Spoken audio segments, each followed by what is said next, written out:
14 février 2025, chers téléspectateurs et téléspectatrices de Métropole, bonsoir, très heureuse de vous retrouver pour cette nouvelle édition de Métro News. À la une, alors que le ministre délégué chargé des questions électorales, Gratien Jean, avait affirmé qu'il n'y aura pas de nouvelle constitution, les bases du régime politique qui sera proposé au peuple haïtien lors du référendum restent floues. Quels sont les articles qui seront révisés? Pourront-ils aider à résorber la crise? Maître Price Cyprien interviendra dans ce journal pour une analyse approfondie du sujet. Après la Chambre de commerce haïtiano-canadienne, l'Association des industries d'Haïti et l'Association des écoles privées dénoncent à leur tour l'organisation du Carnaval 2025. En pleine crise sociopolitique et sécuritaire, ces voix réclament que le gouvernement se concentre sur l'urgence humanitaire et sécuritaire. Également, au titre de ce vendredi, lancement de master en gouvernance des marchés publics, la CNMP et l'UEH ont inauguré un programme de master pour renforcer la gouvernance et pallier le manque de main-d'œuvre qualifiée. Cependant, le professeur Jean Poincy dénonce le sous-financement de l'UEH et l'impact de la violence sur les étudiants.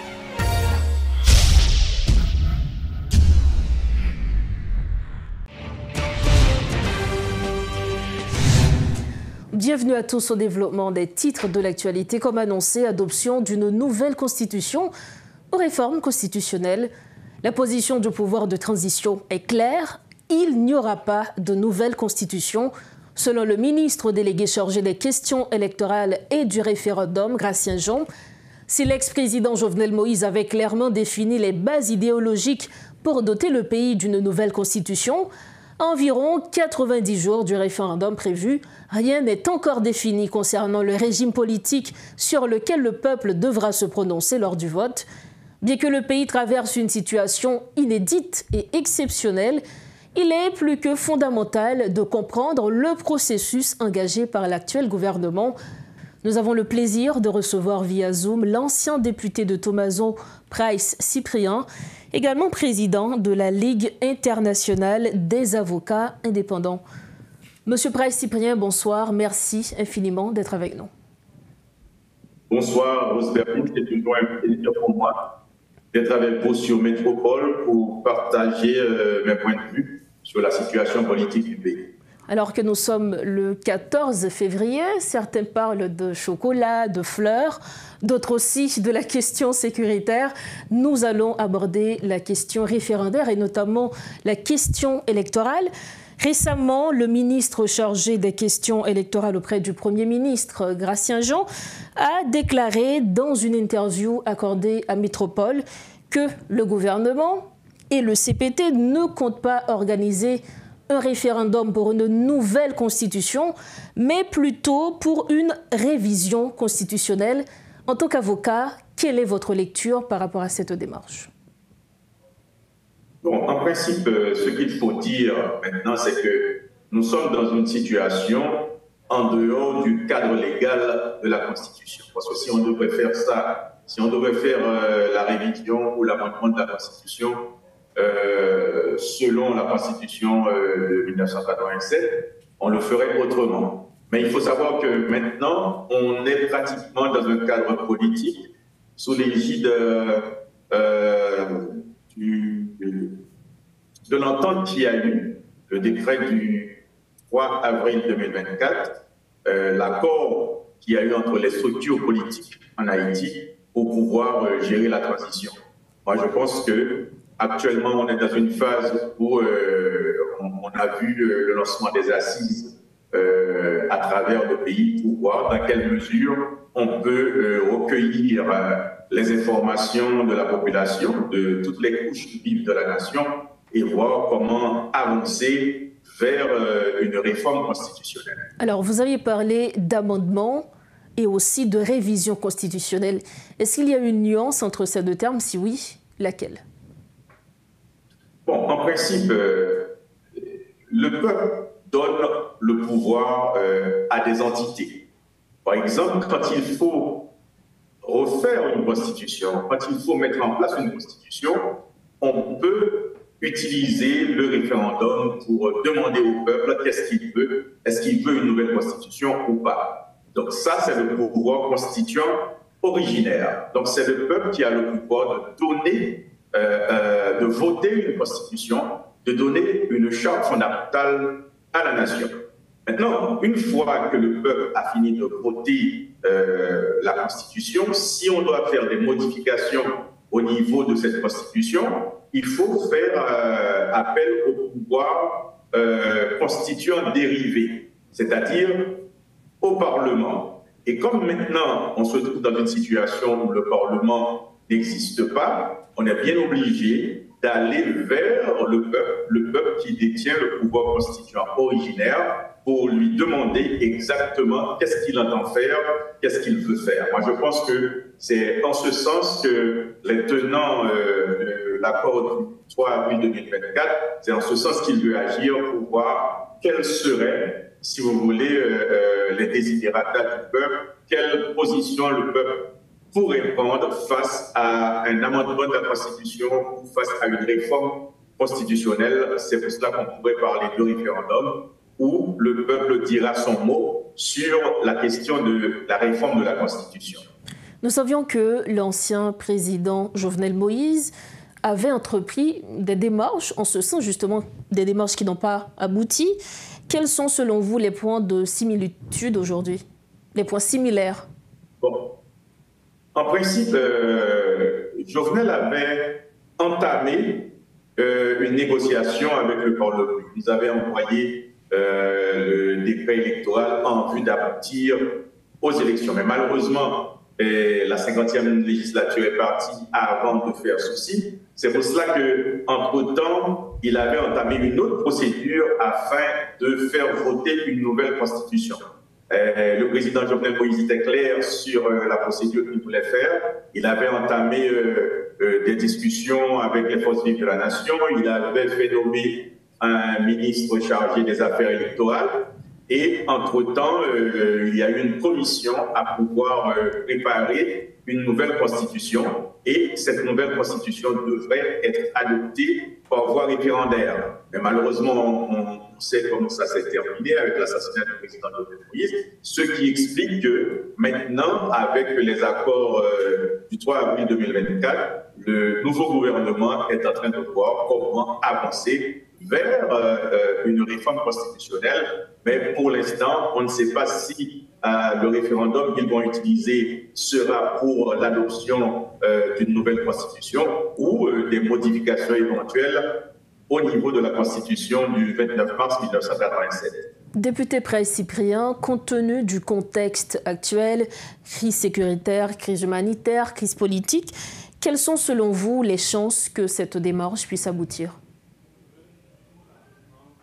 Moi, je pense qu'il ne faut pas mettre la charrue avant les bœufs. Normalement, ce qu'on est en train de vivre, et au point de vue sécuritaire dans le pays, c'est quand même quelque chose d'inédit, c'est quelque chose d'inacceptable. Moi, je pense que avant toute intervention qui aboutirait soit vers le référendum ou vers les élections, les autorités en place ont pour devoir de répondre devant le peuple de leurs responsabilités, de mettre la sécurité, d'amorcer et de mettre la sécurité dans le pays. Je ne dis pas qu'ils vont pouvoir enrayer avec une baguette magique l'insécurité qui sévit à travers le pays, mais tout au moins, ils doivent nous montrer la volonté qu'elles ont de pouvoir résorber le problème de l'insécurité pour pouvoir nous amener soit au référendum ou aux élections ou encore les deux. Ce qui nous amène à notre dernière question. Nous savions que le gouvernement a prévu d'organiser le référendum en mai 2025, les élections en novembre. Est-ce que cela pour vous, c'est irréaliste? Bon, ça fait longtemps qu'on est en train de parler de référendum, d'élections. Maintenant, est-ce que après plus de 3 ans et le gouvernement antérieur n'a pas pu le faire, est-ce que pendant ce temps marathon, le gouvernement actuel va pouvoir faire d'une pierre deux coups le référendum et les élections, je ne sais pas. Mais toujours est-il qu'il faut attendre, parce que la politique a des soubresauts. Il faut attendre pour voir est-ce que dans les prochaines semaines ou bien dans les prochains mois, est-ce qu'on va nous dire que bon, le temps est court, on n'a pas pu faire quelque chose pour la sécurité, on va reporter les élections et le référendum. Mais on ne peut rien attendre à ce que le gouvernement va nous dire dans les mois à venir. Maître Price Cyprien, merci infiniment d'avoir été avec nous. C'était un plaisir d'être avec vous sur le micro. Merci encore. Voilà donc les propos de l'ancien député de Tommaso Price Cyprien, également président de la Ligue internationale des avocats indépendants. Il était notre invité. Avec lui, on a abordé la question référendaire et également la question électorale. De plus en plus de voix issues du secteur privé s'élèvent contre l'organisation du carnaval cette année. En raison du contexte sociopolitique et sécuritaire actuel, après la Chambre de commerce et d'industrie haïtiano-canadienne, c'est au tour de l'Association des industries d'Haïti et de l'Association des écoles privées d'Haïti de dénoncer la tenue des festivités carnavalesques prévues les 2, 3 et 4 mars prochains. Ces associations appellent les dirigeants à se concentrer sur des initiatives devant permettre une amélioration de la sécurité dans le pays. Autre information, un programme de master en gouvernance et management des marchés publics a été lancé ce vendredi 14 février par la Commission nationale des marchés publics en partenariat avec l'Université d'État d'Haïti sous la direction du Premier ministre Alix Didier Fizimé. Selon le chef du gouvernement, ce programme marque un tournant majeur dans un secteur confronté à un manque de main-d'œuvre qualifiée. Il représente également une étape clé pour renforcer la gouvernance et consolider les institutions étatiques, a-t-il ajouté. De ce côté, le professeur Jean Poincy, représentant du rectorat de l'UEH, a dénoncé lors de la cérémonie le ralentissement des activités académiques causées par la montée de la violence dans la zone métropolitaine de Port-au-Prince, une situation qui pénalise les étudiants. Indigné par le faible budget alloué à l'université, M. Poincy a exhorté le chef du gouvernement à financer ce programme afin d'en assurer la pérennité. Depuis trop longtemps, notre système des marchés publics fait face à des défis structurels majeurs. Un déficit de professionnalisme où la gestion des marchés repose souvent sur des compétences acquises de manière empirique.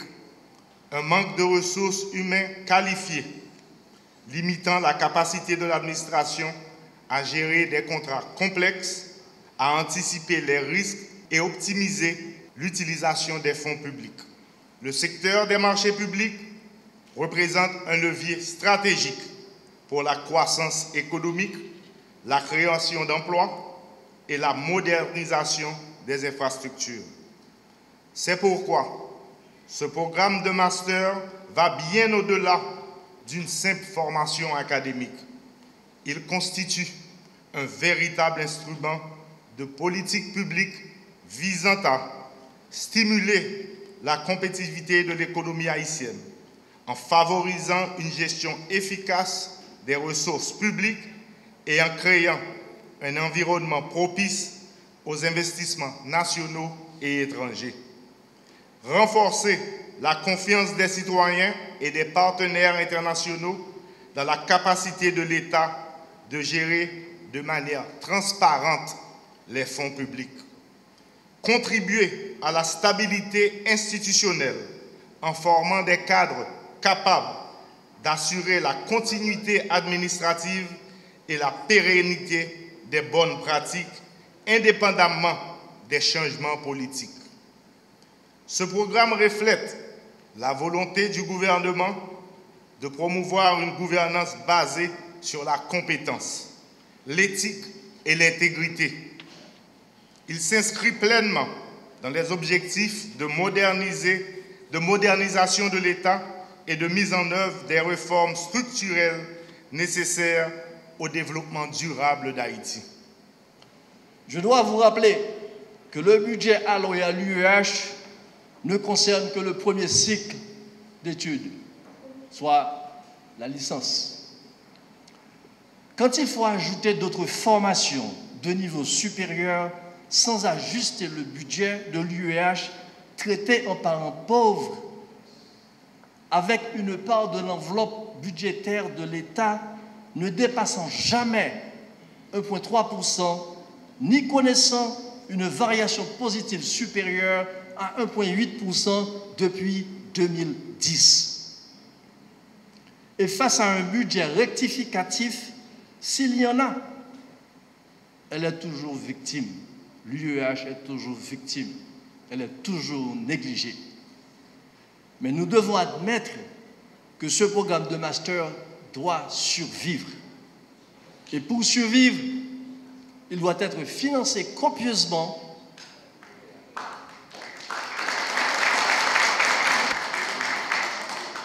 et greffé au budget global de l'UEH pour couvrir son coût d'existence et de fonctionnement. Du lieu où nous sommes, Monsieur le Premier ministre, aujourd'hui, il est difficile de vous en faire état des conditions d'existence de l'UEH et des difficultés prévisibles auxquelles ce programme sera confronté en termes de lieux sécurisés et convivial pour qu'il soit pérenne. Comment parler de formation de haute qualité quand nous ne sommes pas sécurisés, Monsieur le Premier ministre?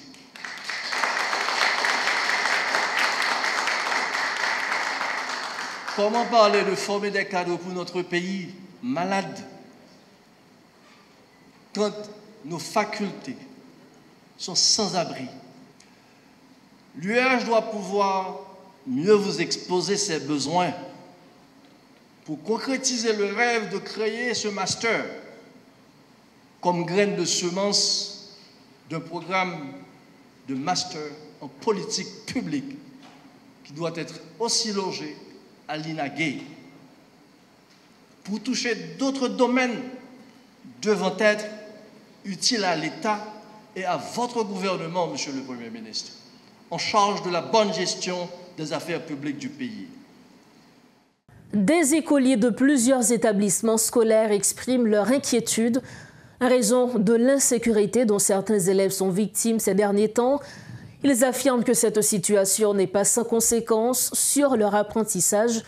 Interrogés par une équipe de métropole, ces élèves expriment des préoccupations quant à leur avenir dans le pays. Suivez ce reportage de Riti Fortuné et de Thierry Torchon. L'école Croix des Bouquets. Et puis en mars, 7 mars 2024, moi j'étais victime, j'étais entré à l'école côté parce que j'étais dans l'orphelinat et j'ai kidnappé les sœurs de Saint-Joseph de Cluny. Moi j'étais une victime. Et ça a fait moi quitter la Madeleine, moi j'étais à l'école Saint-André à Tabarkat. Moi vinn quitter Tabarkat pour insécurité, tirer, à l'école. C'est la réalité de cet élève qui peine à retrouver une stabilité dans son parcours scolaire. Depuis que l'insécurité bat son plein à la capitale, elle n'a cessé de fuir d'un quartier à l'autre pour sauver sa peau. Léon élève chita non salle, il prend un balle la sur côté sorti il prend. Moi-même moi mettais en place, moi senti souffrance parce que moi en tant qu'élève, n'était qu'à recevoir balle la côté chita. Les institutions scolaires sont parmi les cibles privilégiées des bandits. Le cas de l'élève Marvencia Blémire du lycée Fritz Pierre-Louis, atteint d'une balle perdue à la tête le 6 février 2025, celui du collège Saint-Louis de Gonzague ou du centre d'études diplomatiques et internationales récemment en dit long, ce qui est loin d'être sans conséquence sur les élèves. Ça a vraiment traumatisé nous tous. Nous qu'on lever, nous pour l'école et puis nous avons une information dans la radio qui dit pas prendre la rue, pas 10, pas date. Et dans le pays ça, éducation en bas on faut tout prendre. Tout le monde connaît déjà que l'insécurité là, par rapport avec le fait que durée de vie, vous pensez que durée de vie c'est 24 heures, ça a vraiment affecté. Par rapport avec le fait que on va poser cette question, si je dis à l'école, est-ce qu'on va tenir la carte? Si je dis à l'école, est-ce qu'il n'y a pas de chita dans la classe, est-ce qu'il n'y a pas possible de faire un ballement? Un sentiment d'inconfort est ressenti dans les salles de classe, notamment en raison des dernières victimes recensées dans certains établissements. S'ils se retrouvent dans l'inconfort, leur réalité n'est pas différente chez eux ou dans les rues. D'ailleurs, en raison des affrontements permanents de certains quartiers, il leur est difficile d'assister régulièrement aux cours. Et parfois, les comme si nous ça qu'on gagne soit disons un affrontement entre policiers avec l'autre bayo, ça qu'on arrive que on pas qu'à sortir bail ça pour finir l'école et tandis que au travail là et parfois professeur même répond quoi pour et ou même guider parfois quoi le battre pour répondre. En raison de cette situation inquiétante, certaines écoles ont dû s'adapter en prenant des mesures disciplinaires pour éviter d'exposer les écoliers. Jude d'Orsainville et Dadi Charles, respectivement du lycée Horatius et du centre scolaire nazaréen, font le point. Nous plus compter sur les gens qui habitent dans la zone.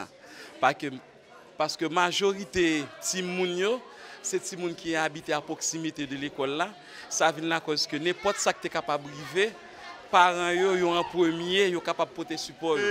C'est un plus gros problème pour nous. Si nous viennent à l'école là, ou pour le deuxième groupe là, les 5-6 heures, si nous ne pas aller. Je ne sais pas exactement, nous sommes obligés d'un staff qui est disponible pour faire Timounio et quitter l'espace là. Les enfants sont victimes de tentatives de recrutement forcé, d'attaques et de violences sexuelles de la part des gangs dans un contexte d'intensification de la crise, a rapporté Amnesty International. Voilà qui montre à quel point les enfants sont les premières victimes de la situation actuelle. Parlons à présent santé pour refermer cette page, augmenter la couverture vaccinale et lutter contre la désinformation sur la vaccination font partie des 4 priorités fixées par le nouveau directeur du programme élargi de vaccination, Martial Bénèche. Installé ce vendredi, le directeur se dit prêt à collaborer pour sensibiliser la population à l'importance de la vaccination à travers les 10 départements du pays. De son côté, le ministre de la Santé publique et de la Population, Bertrand Sinal, a rappelé dans son discours que la vaccination est une priorité pour son administration. Reportage signé Rodolphe Pierluy. Saluant l'arrivée du docteur Martial Bénèche en tant que nouveau directeur du programme élargi de vaccination, le ministre de la Santé publique et de la Population, Bertrand Sinal, entend faire de la vaccination une priorité.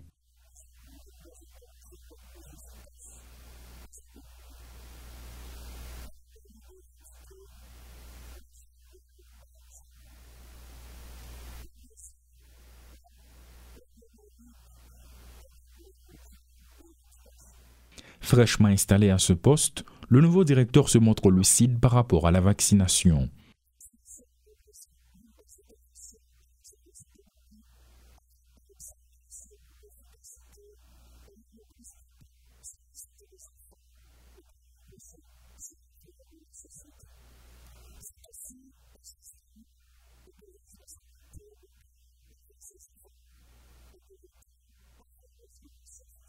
Le docteur Martial Bénèche met déjà en place de nouveaux mécanismes.